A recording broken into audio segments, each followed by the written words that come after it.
Bonjour les sportifs connectés, c'est Jérôme du blog montrecardioGPS.fr. Je vous fais la vidéo qui accompagne le test du Fitbit Charge 3.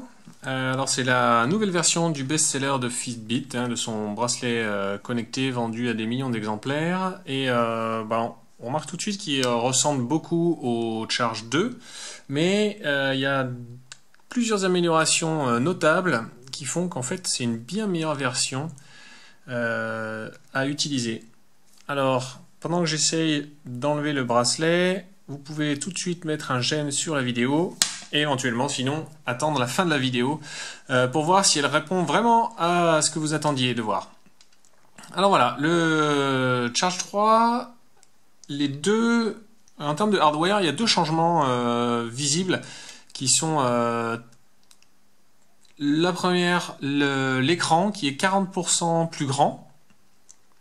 Donc ça permet d'afficher des choses en plus grand, et vous verrez que ça a bouleversé un peu l'interface qui est maintenant largement plus agréable à utiliser.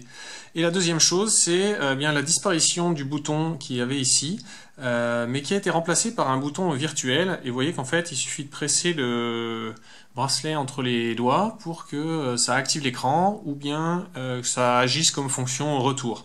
En fait, techniquement, il suffit d'appuyer dessus, mais finalement, quand on le porte au poignet, on le presse comme ça entre les doigts et ça fonctionne super bien. Alors après, il y a de nombreux autres changements, notamment le boîtier est en aluminium, ce qui le rend plus léger. Avant il était en acier, donc maintenant il pèse 29 grammes. Il est étanche à 50 mètres, donc ce qui veut dire que vous pouvez l'utiliser sans problème pour la natation.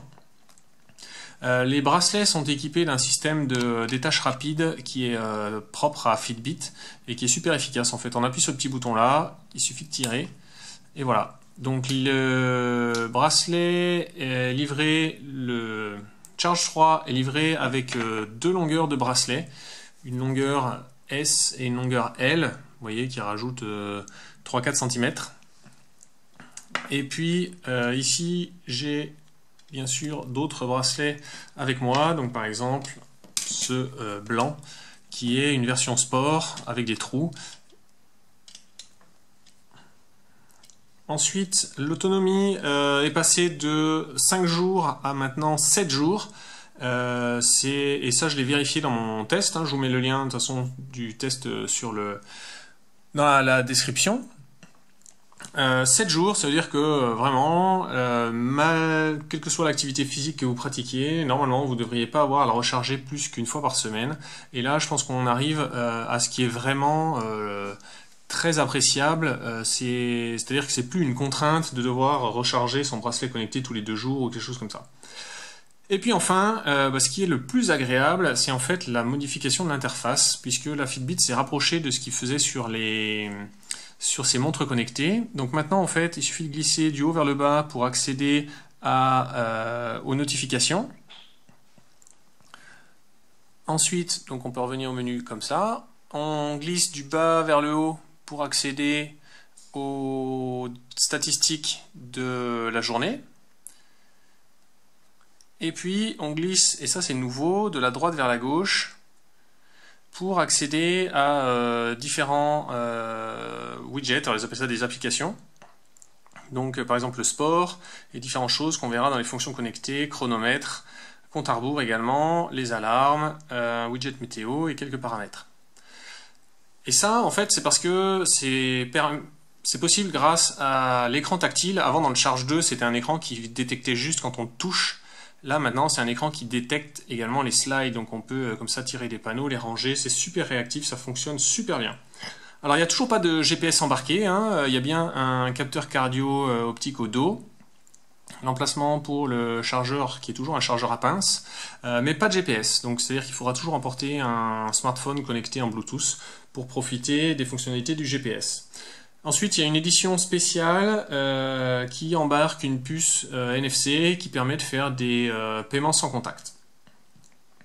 Pour ce qui est du sport, on a 20 profils sportifs, mais seulement 6 qu'on peut mettre ici en favoris. Donc ça c'est réglable dans l'application. Ensuite il y a quelques paramètres qu'on peut donner sur les profils sportifs dans l'application. Mais ça reste se fixer des objectifs simples de distance, de temps, de calories ou activer des tours automatiques. Mais en tout cas, c'est sûr, il n'y a pas la possibilité de programmer des séances ou de faire du fractionné. On a 3 données par écran.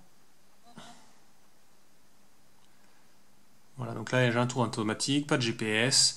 Voilà, on a 3 données par écran et on fait comme ça défiler. Voilà, il suffit de taper l'écran pour faire défiler les données ou de glisser n'importe comment. C'est assez lisible pour ce qui est de la donnée du milieu. Les 2 données en haut et en bas sont écrites quand même en petit. Et ensuite, on presse, c'est en pause, on presse une deuxième fois et on termine l'activité. On a ensuite tout un résumé. Alors ici, il n'y aura pas grand chose parce qu'il n'y a pas de GPS, mais vous voyez que les statistiques sont quand même assez nombreuses. Et puis l'écran, super lisible et réactif. Il n'y a aucun problème. Le cardio aussi est assez précis.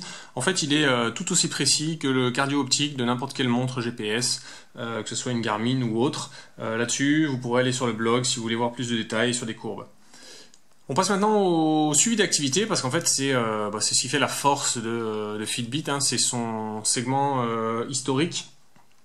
Donc là-dessus, on a tout plein de choses visibles sur le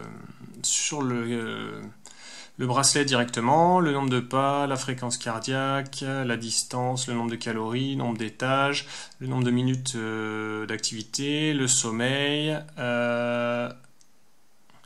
Ça, c'est le cycle menstruel pour les femmes, ce qui permet de voir un peu l'impact, soit voir l'impact que ça a sur vos performances, soit être prévenu que ça va arriver. Ensuite, on peut suivre de l'eau, le poids, et ça c'est le nombre de jours avec une activité sportive intensive. Donc c'est super complet. Dans l'application, on peut faire encore plus de choses. Vraiment, c'était une force de Fitbit avec des challenges, avec des courses virtuelles. On a également donc le suivi du sommeil avec une alarme silencieuse. Donc là, c'est une alarme par vibration et sans sonnerie. Voilà. Et dernier point à mentionner, c'est une détection automatique des activités comme le vélo, la course à pied ou la natation, où là, si jamais vous sortez faire du Vélib et que vous avez oublié de lancer un enregistrement vélo, ça le prendra en compte et ça marche assez bien. Alors ça confond la trottinette, ça détecte du vélo quand on fait de la trottinette, mais globalement, je trouve que c'est pas si mal que ça. Pour ce qui est des fonctions connectées, alors on a donc toutes les notifications qui arrivent ici. On peut appuyer dessus pour lire. Donc vous voyez que même si par ligne, on ne peut pas écrire grand-chose, finalement on peut en lire beaucoup. Hein, là c'est un mail, voilà, on peut lire le mail en entier sans problème. Ensuite, pour ceux qui ont un téléphone Android, on peut faire des réponses avec des messages préenregistrés. Ça, moi j'ai un iPhone, donc c'est pas disponible sur iPhone. Ensuite, on a un widget météo qui est assez bien foutu. Voilà, il n'est pas plus connecté à mon téléphone. Mais vous verrez ça, je vais mettre une photo dans le test. Et ensuite, donc, on a cette version que j'ai dans les mains, c'est la version avec le paiement sans contact, donc avec Fitbit Pay. Honnêtement, donc ça permet de payer moins cher finalement si vous voulez pas le paiement sans contact.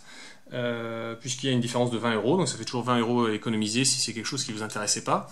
Moi je trouve ce choix intelligent, mais en fait j'aurais préféré avoir un Charge 3 et un Charge 3 musique, un peu à la façon dont ce que fait Garmin. Et là j'aurais trouvé ça super, avoir un bracelet avec lecteur de musique embarqué et un bracelet sans lecteur de musique. Bon, ils ont choisi une différenciation Fitbit Pay ou sans Fitbit Pay. Voilà. Au final, si je dois conclure, j'ai vraiment apprécié l'utiliser, beaucoup plus que le Charge 2, puisque l'interface du Charge 2 était pas terrible.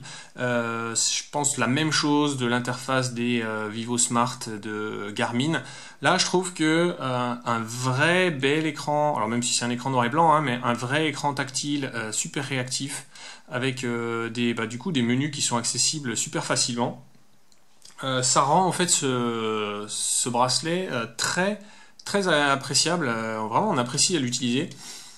Alors bien sûr, hein, c'est pas un bracelet fait pour améliorer son temps au marathon, mais pour tous les gens qui cherchent soit à être actifs ou soit qui sont actifs et qui veulent juste avoir une remontée de statistiques sur leur activité, c'est quelque chose qui est un bracelet qui est vraiment super bien fait, super agréable à utiliser. Si vous voulez en commander un, je vous mets un lien dans la description. Vous passerez par mon partenaire Iron, avec qui je travaille et qui me fournit souvent en montre pour les tests. Donc comme ça, vous permettrez aussi de faire des prochains tests dans l'année qui vient sur le blog.